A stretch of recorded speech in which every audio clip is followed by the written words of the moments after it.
Hello, it's me. It's RJB. Ready here to bring you another replay from the big ass replay vault. A replay once again of HamburgerSasu playing the Purple Terran. Now you might be wondering, who is Iwannabetheg0d? It's GoldSCV, also known as Leebokgu. And he is known as a very solid Protoss player. So I'm kind of holding my fingers crossed and hope this is going to be an exciting match. Because sometimes matches, I will admit, are not as exciting as I hope for them to be. And even sometimes, the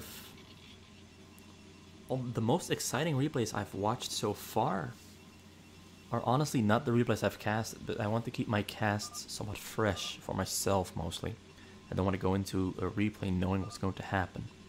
There are some instances where I do cast a replay that I've already seen, but most of the times, I'd say almost all of the replays I've casted so far have been of replays I hadn't seen before. Iwannabetheg0d starts off with a very standard +1 Nexus. HamburgerSasu starting with a double barrack build. Might go for not going for a third one. He very quickly forced me to correct myself. There's going to be 2. I might have in fact already casted this replay before. I honestly don't know. I honestly do not know. So yeah, depot number 2 coming out. Also, I'm catching myself yawning here. I'm a little bit more tired than I thought I would be. I wanted to cast multiple replays, but I think I'm going to stick to just one. I'm sorry, but I'm going to stick to just one. I'm really tired. I just found out I'm really tired. So yeah, Leebokgu starts off with 2 cannons and his choke. Of course, he starts the build with a pylon, nexus, forge, pylon in the choke, gateway, 2 cannons there in the front. Then follows it up with 2 refineries, or well, assimilators, because he's Protoss. HamburgerSasu made a refinery of his own, and an academy there as well. Both players haven't really found each other yet. Well, I really am tired. I hope you don't mind the yawning. I already started the recording, and I don't want to end it prematurely, so I'm just going to finish this one.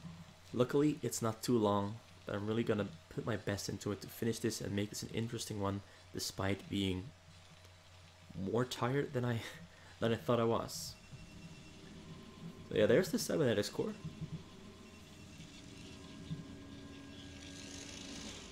Catching myself yawning again. Very early citadel of Dune. And no robotic facility out just yet, so that means that he's definitely going for Dark Templars. We saw a lot of Dark Templars yesterday with Kimki-san against JH, or Gas Vulture, as one of the names he uses on Korea is. And it didn't work out too well for our friend Gas Vulture. HamburgerSasu is planning to do some cheesy moves of his own in response to the Dark Templars. He manages to sneak his fire bats in. Let's see what Iwannabetheg0d is doing in a response. He's responding a little bit late. He's pulling all of his workers off of the... and he's gonna lose a couple of them. Actually loses about 5, 6, 7, 8, 9, 10. He's losing a lot of probes there. This is absolutely disastrous for Leebokgu. He doesn't manage to kill the fire bats eventually, but he lost about 12 or so. Yeah, I think about 12 probes. I wasn't really paying attention to the worker count. But that's a really devastating hit that honestly is just what HamburgerSasu wants. It's exactly what he needs. He has marine range on the way. Factory already has machine shop being added on. He's going for the engineering bay for detection. Looks like...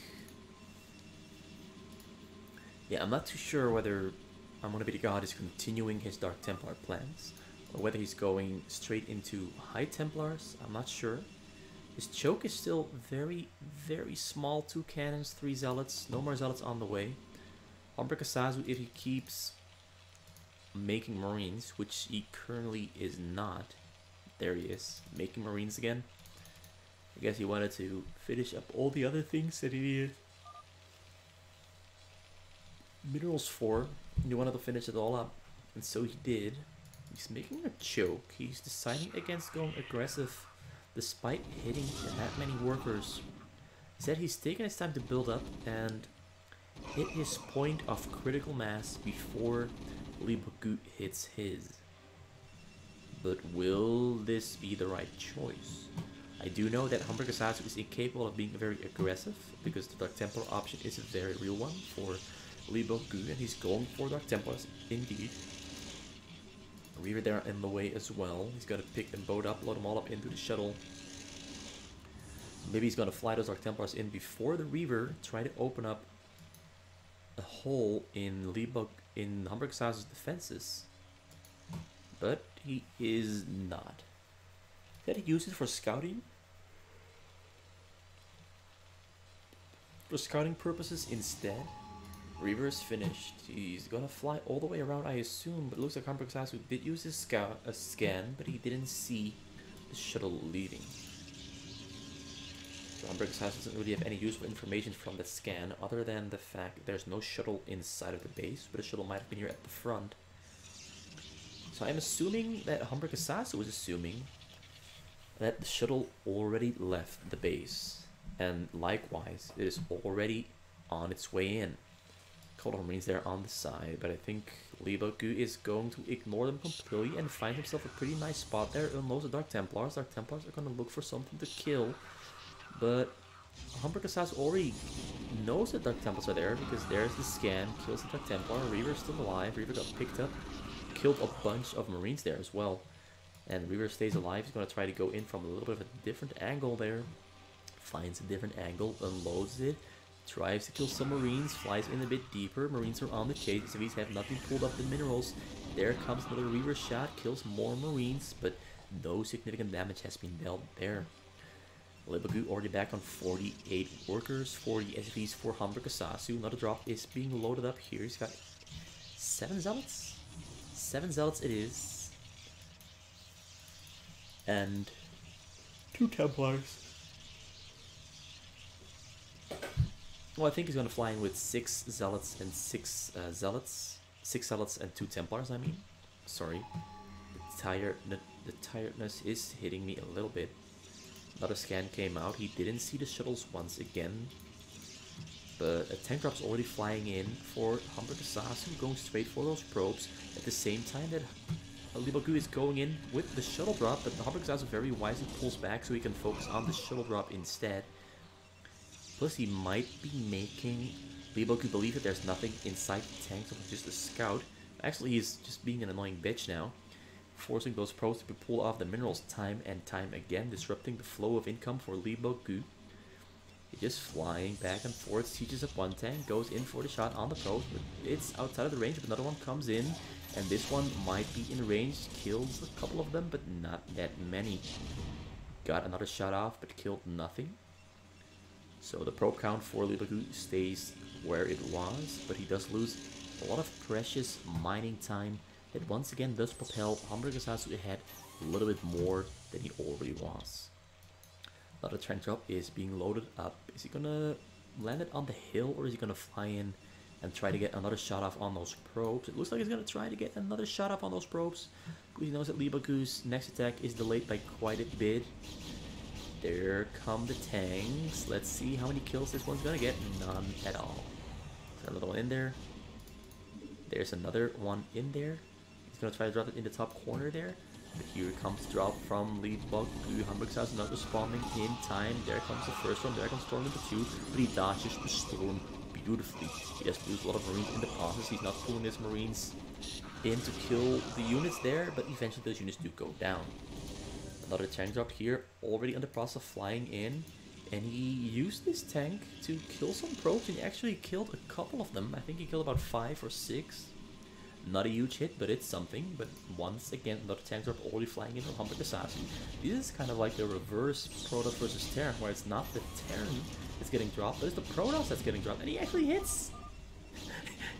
Leebokgu thought he had it, and Leebokgu loses in probably the lamest fashion possible, although the tank drops were really good. Leebokgu just didn't really get to show off any skills whatsoever this game at all. HamburgerSasu just hit him really good. It's not often that players of this level lose a lot of their workers to firebats or to tank drops. And Koreans throw out a lot of tank drops continuously. Once they start, they never stop. It's kind of like they're playing Protoss with Terran, where usually it is the Protoss that is hunting for probes. Koreans really like to do the opposite. They like to hunt for probes as the Terran. So it's not just the Protoss that can go in and drop stuff on your workers. Terran can do it as well. It's a little bit harder to defend. I mean, it's easier to defend for the Protoss, because the Protoss just throws up a bunch of cannons and tanks will never reach their siege mode once they're on the low ground. But HamburgerSasu finds himself some beautiful spots to drop those tanks. And actually, I'm feeling energetic enough to throw in a game number 2. So let's go to a game number 2 and see how that one pans out. See who's gonna win, whether it's Leebokgu or HamburgerSasu. So for game number 2, we've got a matchup we haven't seen in a couple of days, namely a Zerg versus Protoss. And for once, HamburgerSasu is not playing the Zerg. Instead, he's playing the Protoss here right above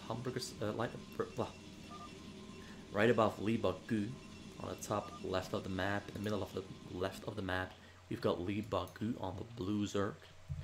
Leebokgu sometimes has a really amazing Zerg, sometimes he does not. Entirely depends on whether the opponent can get a lucky drop in very early on. And given that HamburgerSasu is so close to Leebokgu, and just a quick footnote, Leebokgu is Iwannabetheg0d, or I wanna be the god. I wanna be the god. So yeah, let's just see how this one pans out. Early stages are never that exciting. HamburgerSasu though starts up with a single gateway, because he went for a 7-9 pylon, so he can afford the 9-17 gateway, followed up by another gateway. Come on, place it. There's the gateway. 10-17 gateway. Usually people go for a 1 gateway add-on, then 2 gateways at once. But HamburgerSasu is going for a single, for a total of 3 gateways on his build order. Goes into harass the probe. Let's select the probe so we can see how well that harass is going, but harass is not really working out for HamburgerSasu. Drone is chasing the probe.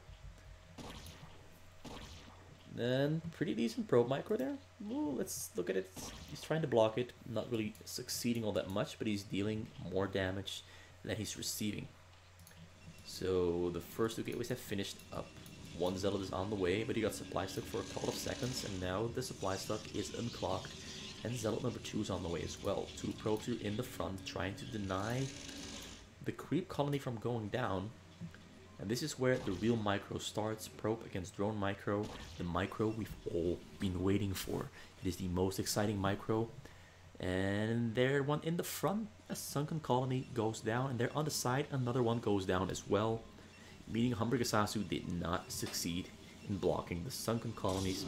But the zealot arrives on the scene, and 2 probes and the zealot honestly do quite a nice amount of damage, but it will not be enough because there come the Zerglings, and the Zerglings get a good surround on the probe. The micro is great though from the zealot, but the zealot is stuck. The zealot is not stuck, and it looks like the sunken finishes. The zealot go down, probe go down, single zealot makes its way through, but it's on low HP, and there's 4 Zerglings there ready to kill it. Tries to cut off its path, not succeeding, and it dies soon. Yeah, there's the +1 hatcheries walling off the front with Sunkens, making it harder for Zealots to get in, but Zealots walk their way in nonetheless. No, they go for low HP Sunken, kills the low HP Sunken, then walks his way in, but a beautiful block here from Leebokgu, but the drone there goes down. So at least he picks up something. Another Zealot comes in, but the Zealot will go down before it arrives on the scene. And yeah, so not much achieved with those Zealots. He killed a single Sunken. He does get some beautiful micro there on the drones, but the drone stays alive. Actually, yeah, the drones stay alive really nicely. So the Zealot also just walking in circles, keeping GoldSCV busy. Hatchery number 2 is on the way there as well. Snipes another drone. This drone gets micro out of the way. Really nice. It's honestly really good drone micro and Zealot micro here from both players. Quite interesting to watch. Yeah, he goes for the drones. How many drones is he going to kill? This is very disruptive here for GoldSCV or Leebokgu. Being forced to pull your probes off the minerals that many times, again and again, really hurts your early income. And losing drones is even worse. Eventually there, the Zealot doesn't go down. It manages to escape. The Zealot also is still alive, but the Zerglings are now chasing down the Zealots. He's just grouping up his Zealots there in the front so he can attempt more walkthroughs as time goes on. Went for a very fast cybernetics core on double gas and 2 robotic facilities, meaning he's going for reavers. Probably a double reaver on a single shuttle. Following that up with more reavers and more shuttles. I suspect a support bay as well. There's no +1 Nexus, so his economy is not going to be as big anytime soon. Not going to be as big as it could have been with a +1 Nexus. But on the upside though, completely ignoring the +1 Nexus option and investing those minerals into gas and simulators and double robotics does mean he's going to have those reavers out very, very early. And whether Leebokgu will have an appropriate answer prepared, I'm not sure. Because he's on 2 hatcheries there in the back. Of course, the main one as well. Another hatchery there on the way. And a hatchery there as well in the front. So his production ability is not huge, but it might just be sufficient. Smart move here from HamburgerSasu. Flying those Zealots in is a classic move a lot of players apply. And he goes in, tries to deal some damage, tries to kill the Sunken. For more Zealots flying in as well. This is going to be really, really painful for Leebokgu here if he doesn't manage to kill all of those Zealots. The Zealots are way stronger than you'd expect in this situation. It's all going to come down to really good micro from GoldSCV here. He does manage to micro his Hydralisks out of the way. But now Dragoons and Zealots are on the way. That's great to see. He managed to kill a couple of those Hydralisks. Managed to kill the Sunken, which was his main snipe, but he ends up losing all 8 of those Zealots. Dragoons there now on the low ground. They won't do a lot, but they will kill a couple of those Hydralisks. You can't really micro Dragoons or Hydralisks against each other, so that's something that's peculiar to see because he's trying to micro it, but not really succeeding. Now 2 Reavers there on the low ground. Gets a great shot off on single Reaver, but he picks up 2 Reavers. Real nice micro there from HamburgerSasu, and he comes out on top by a mile. More Hydralisks though are on the way, and it's gonna have to come down to really, really solid micro here from HamburgerSasu. He picks it up, shuttle stays alive, Reaver goes to the back, but his Reaver is now just surrounded. But he gets 2 shots off on nothing, and he kills. Oh, the Reavers did go down on the last shot, but he ends up cleaning out all the Hydralisks but 1, forcing Leebokgu to spend more minerals on more Hydralisks and being stuck on 23 workers still. He's stuck on 23 workers through that entire exchange. Whereas HamburgerSasu's worker count has slowly and steadily been rising. Reaver stays alive. Great micro there. Killing. Oh, he picked it up and it died at the same time. That's too bad. He tries to crawl its way in deeper, but doesn't really end up killing all that much. So Leebokgu holds off those attacks really well. But HamburgerSasu is slowly growing bigger. At least that's what I want to say. He's mostly just been occupied with spending his minerals on making units, making Reavers, and making shuttles, and getting some range upgrades. So not much has been happening. He's got shuttle speed upgrade on the way as well. Now making his Citadel of Doom and a Forester in the back so he can start getting upgrades because, surprise, he hasn't built a forge yet in 8 minutes. So that's really greedy, but he can afford it because he's got some nice pressure on Leebokgu. Leebokgu now adding on more hatcheries, knowing that no attack is coming anytime soon because you can see over the wall here with those overlords. And he's got a nice amount of, of Hydralisks ready and prepared to fight off those shuttles. Single shuttle there, 2 more shuttles are on the way. A single shuttle's on the way. It finished up just now. Nexus number 2 has finished. We can start stocking up on probes a little bit quicker. Adds a Templar's Archive. Adds a second forge. He's got weapon upgrades on the way. Going for a level 1 weapon upgrade. Leebokgu is going for level 1 weapon upgrade as well for his Hydralisks. And now 31 drones. He's not that big yet, but given the situation he's been under, that's not too strange. Alright, 4 Zealots, 2 Reavers flying over the bottom side of the map inside those shuttles. And Leebokgu just so happens to have almost no vision on the bottom side of his base. That's going to be very tough to respond to. Most of his Hydralisks are also on the top side. He's moving these to the top side as well. No, he's moving them to the bottom side. There he comes, the first shuttle. Shuttle doesn't unload. Another shuttle number 2 comes in as well, but shuttle number 2 flies in all the way. Reaver's on the low ground. Reaver gets a Scarab shot off. Kills about 5 drones, not that many. That's a great situation for Leebokgu. Keeps most of his drones alive. Sunken will go down though, which is at least something. At least something for HamburgerSasu that he picked up there. So yeah, more robos are on the way. He's not really adding on more gateways. He's just making zealots with 5 gateways. Now, this is honestly what one of those low economy games looks like. 51 probes at 10 minutes. Took him a while to get there, but he got there eventually. Loads up another Reaver, 2 zealots as well. Another wave of shuttles is on the way. He goes for the frontal attack, and the front here for Leebokgu is honestly really small. He will be forced to pull all of his Hydralisks over to the front if he wants to keep this choke alive. And HamburgerSasu is trying to fish for an opening for the shuttle to come in, but he's not finding an opening, so he retreats immediately. Zealots retreating as well. They try to distract the Zealots away from the main minerals, but didn't really succeed. Saves the Reaver, barely. Shuttle almost died. Really great aggressive move there from Leebokgu, and HamburgerSasu decides to pull back so he can start loading up those shuttles with units and drop directly in the base instead of having to go through the front. This is hard to go through all those Hydralisks and those Sunkens there in the front if your unit count is not as high yet, although his Zealot count is quite growing very slowly but steadily. Templars in the mix as well. Let's see what he's loaded up into the shuttles. Nothing yet. More shuttles are on the way, so it does look like he's going for a mass drop with a lot of Templars inside of Leebokgu's base. Leebokgu's base is still really small. He is though reaching the point where you can start adding on a lot of hatcheries, because you got 51 drones, 49 now, of which only 6 are mining gas. He has not been spending his gas all that much, because he's mostly been focused on staying alive and building.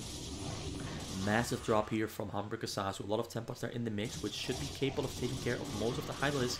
A little bit of a mismanagement there from Leebokgu, but Leebokgu eventually does spread out his Hydralisks well enough so he can go for the attack there. Managed to dodge most of the storms. The Reaver takes out a couple of those Hydralisks. Storms now coming on top of the Hydralisks, and he still tries to dodge them, but he loses Hydralisks nonetheless. Here comes in the real drop, and you really wanted to hit on the workers. There's Templars in there. If you want Templar, is the storm going to come? He doesn't have energy. No energy. That's really unfortunate for him, but he does end up killing about 10 of those drones. So at least he takes something home. But now there's Zealots there on the low ground as well, which are doing a great job at killing drones as well. Ending up in killing more than 10 drones in total. And losing a lot of Hydralisks in the process as well. The supply count has dropped by about 30. And he's only on 8. He's only on 8 additional hatcheries if we ignore the frontal one. And another mass drop being unloaded here inside of Leebokgu's base. Zealots and Templars. Those 3 Templars might be capable of killing all those Hylids if not micro well enough. And indeed, he does not micro it well enough in time. On Templar there's an energy and he gets a storm up on the drones and all the drones go down. Only 7 drones left and Leebokgu loses game number 2 to a really solidly executed Protoss strategy from HamburgerSasu that is slightly out of the ordinary, but really well executed. GoldSCV almost succeeded. If he managed to get through this wave of attacks, he would have been capable of holding the next one as well, because he was doing really well in holding all those drops, all that aggression, all that abuse from HamburgerSasu. He fended off really well. As a result, though, he was kept really small because the investment of defending all that is quite high, which is also a great pointer for your gameplay. If you have to keep abusing and harassing the Zerg, prevent them from reaching critical size, critical mass, where they become unstoppable. Although never truly unstoppable, because of course all it takes is a couple of good drops or a couple of mass reavers, a couple of good storms on units or whatever, and you can still flip the game into your favor. As long as you can hit those minerals, as long as you can kill those drones. So yeah, solid gameplay from HamburgerSasu, quite impressed. Wasn't sure if he could do it with a single Nexus build because the economy is so low, and if you don't deal damage, you start lagging behind on the Zerg quite significantly. But his macro is honestly really good, and his storms also really good. His micro, of course, also really good. If I had to give him a number, 1 out of 99 or 1 out of 100, I would give HamburgerSasu a 95 out of 100 in his overall skill level. That sounds a bit accurate. Yeah, Leebokgu, I would give him about a 91 or 90. 91, 92. Let's give him a 92. Let's be a little bit liberal with our distribution of arbitrary points. Anyway, that was game number 2. Thanks for watching. A little bit of pointless rambling there at the end. Hope you enjoyed this bit more relaxed cast, because I am very tired, as I've already said about 15,000 times. Hope you didn't get tired of me saying that I'm tired. Anyway, goodbye.